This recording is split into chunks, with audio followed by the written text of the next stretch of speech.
Hey guys, let's talk about tonight's episode of Game of Thrones. And if I'm being honest, I totally saw that ending coming. I saw Peter Baelish absolutely throwing crazy Liza out of the moon window or moon door. And I'm glad he did because she is crazy.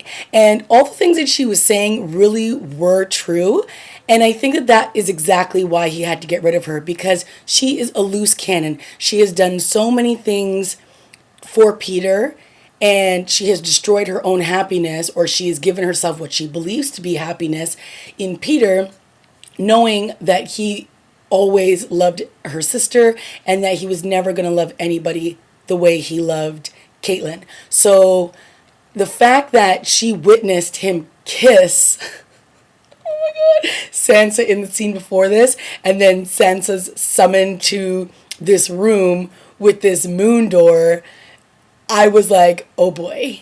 And so, when he's able to talk her down from her craziness and save Sansa, and then he walks over to her and he basically is like, I'm only going to love one woman, and that is your sister. And then he just boom, shoves her. I wasn't too surprised that he shoved her. I was more surprised that he kissed Sansa. I mean, seriously? I did like the reveal, though, that the reason he killed Joffrey was because Caitlyn was the woman that he's loved his entire life. And basically, he would do anything in her name. And that Sansa, this is the part that was completely creepy, though, was that he was, in one breath, he's saying Sansa could be his daughter. And then in the next, he's kissing her. And you're like, ew. Ew. So Peter Baelish, aka Littlefinger, is definitely somebody you want on your side because you never know what he's capable of doing when he decides to turn against you. And I've seen this bond building between him and Sansa over these last few episodes, but for him to kiss her, oh boy. And who knows what's going to happen now. I mean, the fact that Robin, spoiled little brat, stomped all over her happiness little castle that she was building of Winterfell, and then he freaks out and, he's basically saying, oh, we can have as much fun as we want and we can kill anybody that we want and just push them into this moon door or whatever. This kid is crazy, and he is literally the product of his mother because she is equally, or was equally, as crazy. So we'll see what happens when, it turns out that his mom's now dead, and what will happen with Robin. Who knows? Who's going to care for this crazy kid? And what is Peter's next phase of his plan? That is what I am so interested to find out.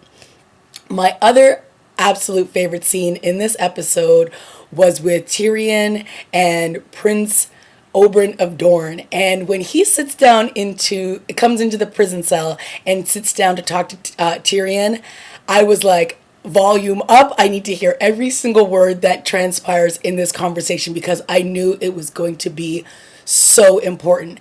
And one of the things that I've loved about Prince of Dorn is that he has come to Winterfell with an agenda.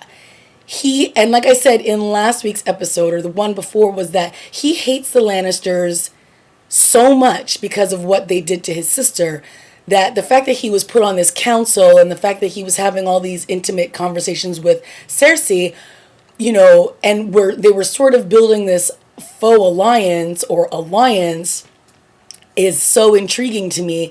And now to see him have this conversation with Tyrion and basically reveal that we all knew this, but from the day he was born, Cersei wanted Tyrion dead because she blamed him for the death of her mother. And, all these stories were told about this monster that Tyrion was, that he had this red eye and claws and, he was this beast. And then when they finally got to see who he was just a kid. His head was a little big, his hands were a little small. And that is exactly it. Like, he's not this horrible person that Cersei has made him out to be his entire life, but, because her mother died giving birth to Tyrion, she blames him for everything.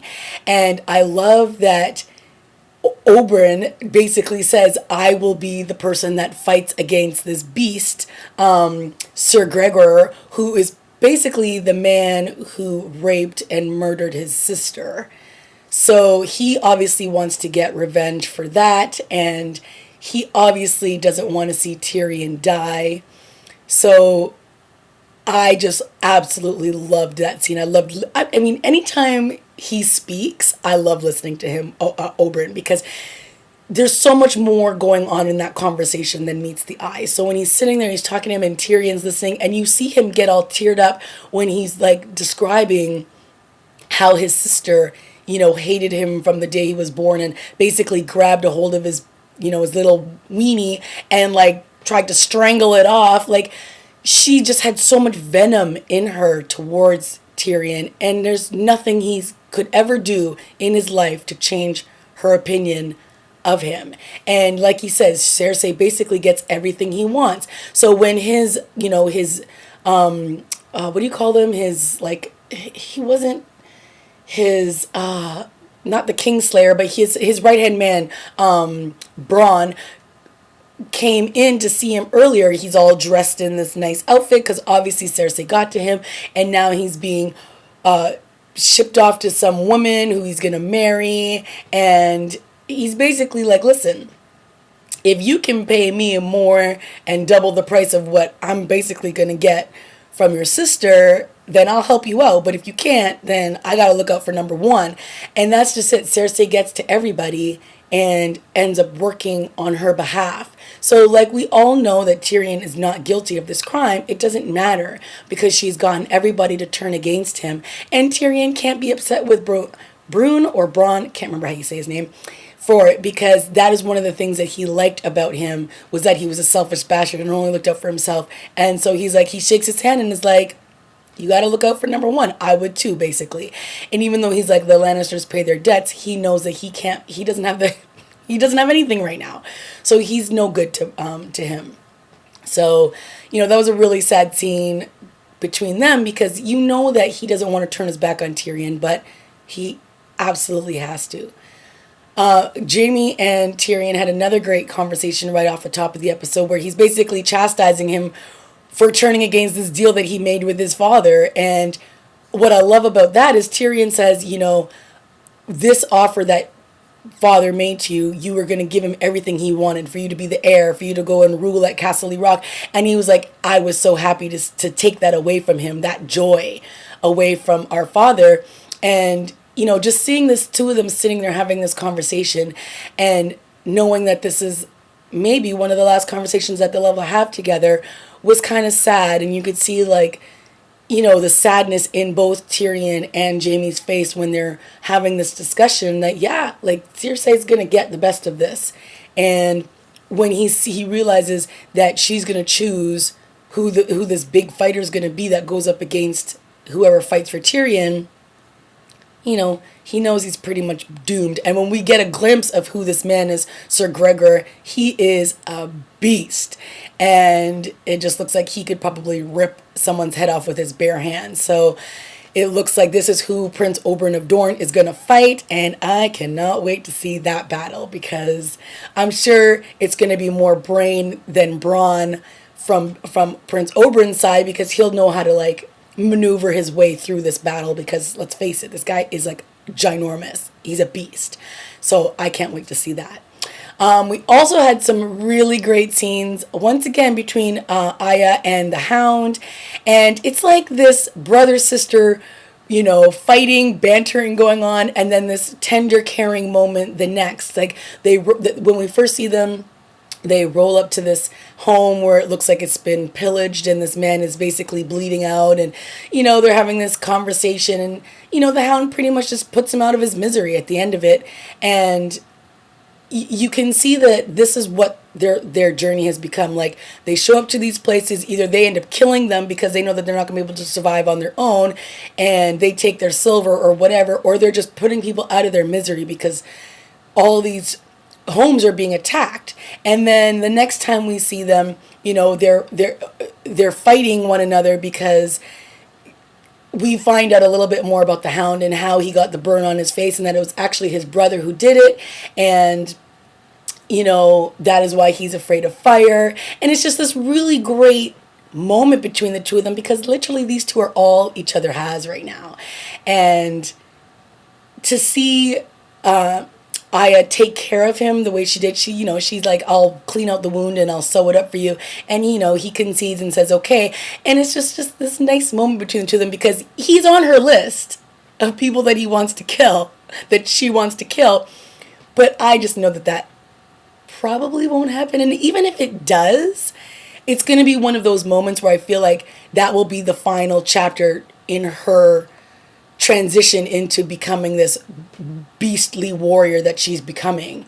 So even when, the Hound is attacked and bitten, and then he stabs the man, and then Aya stabs the other guy, she's becoming this trained killer now. And I like that. And because it's literally survival of the fittest.